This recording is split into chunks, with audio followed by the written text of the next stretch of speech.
Ever wondered why every ganker you see out there flies fer-de-lances? Why is every PvP match consisting of more fer-de-lances than the dicks between the participants? Well, the answer is quite simple. This ship is Chad, Max Scrotum Face, that do you even lift, bro? Alumni! I mean, it's really, really good. Yeah, sure, you can point to its abysmal anal infection that is the jump range, or bulimic stomach cancer that is the cargo bay, but when it comes to doing that one job that gets people's lingerie in twist, and causes the massive bile-filled forum dad posts going, well then this ship shines like no other. But is it so good that it's overpowered? Well, let's examine each attribute, one by one, like dissecting a roadkill for edible parts. So then first off, the speed. The ship's max speed is nice, but any small ship can outrun it like an old geezer on a mobility scooter, and even among medium ships, it's still comfortably above the average, making it nice but not outstanding. So then maybe weapons, maybe the damage is insane. Well, it is the cheapest ship with a huge hard boner point, and even though with that one massive fuck-off gun, the overall damage that comes out of it is technically in line with the rest of the gang, thanks to the gun placement as well as the overall just amount of damage, it is still notable because it is the best in the medium class. Hey, but what about me? Fine, yes, gunship has the most damage technically. But anyways, the gun placement and the guns themselves are one part of the reason why fer-de-lances are so much beloved. So then, what's next? The power distributor and power plant. Honestly, they're just average, so they're just plebeian. Anything else?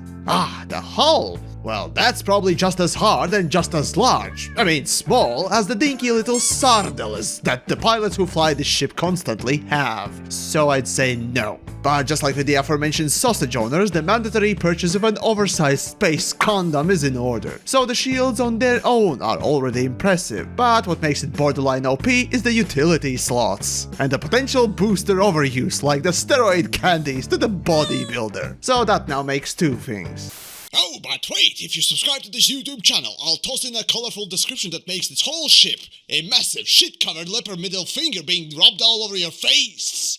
It's the maneuverability. This ship is the high-end medium size, and yet it can turn on what seems to be a dime. Although, if you look at the general turn rates... Wait, what the fuck? Oh yeah, that loser Ferdy. That prick ain't got nothing on my tasty ass.